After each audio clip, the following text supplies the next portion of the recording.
हमारे यूनिवर्स में अनगिनत गैलेक्सीज, उनमें लाखों करोड़ों स्टार्स, उनके planet, satellite, asteroids, black holes, ना जाने क्या क्या है। और इन सब में ना जाने कितने राज छुपे हुए हैं। पर आज उस राज की बात करेंगे जो हम लोगों के सामने ही बना है। मेरी तरह अगर आपकी भी स्कूलिंग 2006 से उससे पहले की हुई है तो आपने 9 प्लैनेट्स के बारे में पढ़ा होगा। पर अगर आपकी स्कूलिंग 2006 के बाद हुई है तो आपको 8 प्लैनेट्स ही पढ़ाए जाते होंगे। तो दोस्तों, क्या राज है इस 9th प्लैनेट का और हमारा प्यारा 9th प्लैनेट प्लूटो कहाँ गुम हो गया? चलिए इसी बारे में डिस्कस करेंगे इस वीडियो में।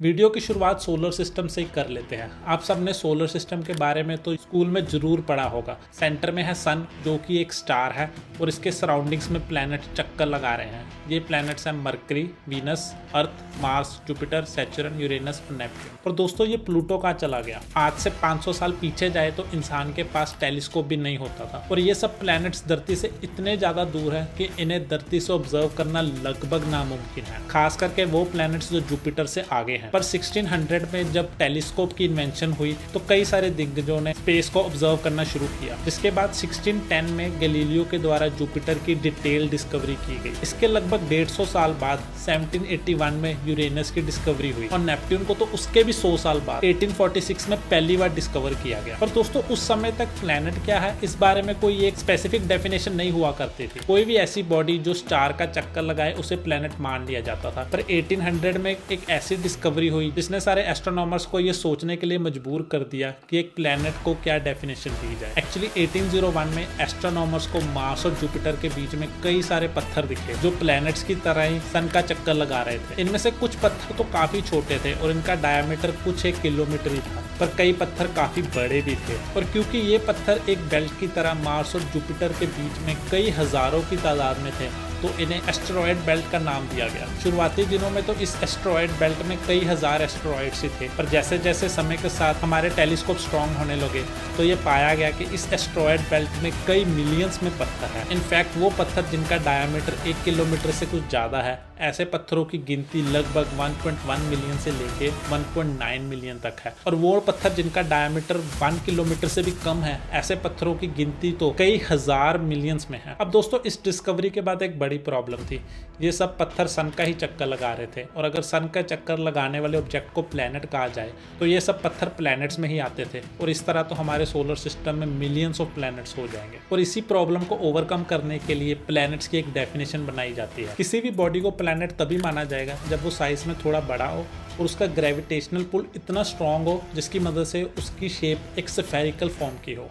दोस्तों, इस समय तक हमारे सोलर सिस्टम में 8 प्लैनेट थे, पर इसके बाद 1930 में प्लूटो की एंट्री होती है। डिस्कवरी के समय से प्लूटो काफ़ी ज़्यादा पॉपुलर हो जाता है और ये पहला प्लैनेट था जिसका नाम एक 11 साल की लड़की वेनेटिया बर्ने के द्वारा सजेस्ट किया गया था। शुरुआती दिनों में तो प्लूटो को एक काफ़ी बड़े प्लैनेट की तरह लिया जाता है और कई सारे लोग मानते हैं कि इसका साइज अर्थ के बराबर ही है और इसी कारण से प्लूटो को सोलर सिस्टम का हिस्सा बना लिया जाता है और इसे 9th प्लैनेट का दर्जा दे दिया जाता है। पर जैसे जैसे समय के साथ हमारे इंस्ट्रूमेंट्स बेटर होते हैं तो ये पाया जाता है कि प्लूटो को जितना बड़ा समझा जा रहा था वो उतना बड़ा नहीं है। ऑब्जर्वेशंस के बाद पाया जाता है कि प्लूटो साइज में काफी छोटा है। इनफैक्ट प्लूटो का मास हमारे मून से भी 1/6 ही है। दोस्तों, प्लूटो हमसे इतना ज्यादा दूर है कि इसके बारे में कोई भी इंफॉर्मेशन पता लगाना काफी मुश्किल है। सूरज की रोशनी को प्लूटो तक पहुंचने में 5.5 आवर्स का समय लग जाता है और अगर सन से अर्थ का डिस्टेंस देखा जाए तो ये 150 मिलियन किलोमीटर है या फिर 1 एस्ट्रोनॉमिकल यूनिट, जिसे 1 AU भी कहा जाता है। पर प्लूटो सन से 39.5 एस्ट्रोनॉमिकल यूनिट्स दूर है। समय के साथ साथ जैसे जैसे न्यू बॉडीज डिस्कवर होने लगी तो हमारे साइंटिस्ट काफी ज्यादा कंफ्यूज हो गए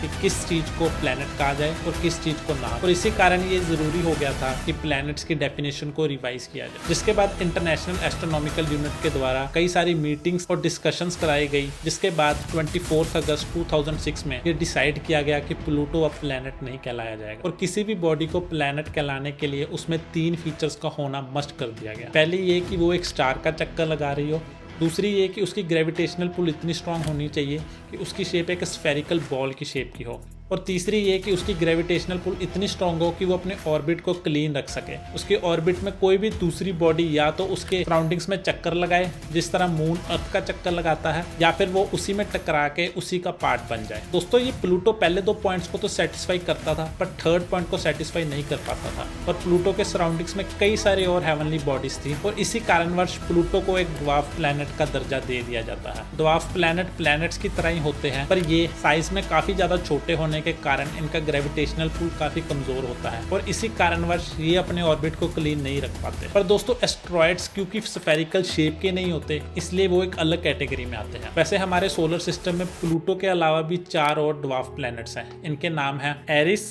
सेरेस, मेकमेक, होमिया। और ये सब ड्वार्फ प्लैनेट भी दूसरे प्लैनेट्स की तरह ही सन का चक्कर लगाते हैं। अब आप सबने देखा कि कैसे प्लूटो प्लैनेट बनकर भी प्लैनेट बन ना सका, और हमारे पास रह गए सिर्फ 8 प्लैनेट्स। उम्मीद करता हूँ कि आपको ये टॉपिक जरूर अच्छा लगा होगा, और जीएसटी के बारे में जानने के लिए इस वीडियो को जरूर देखिएगा। मिलते हैं किसी और वीडियो में। वंदे मातरम।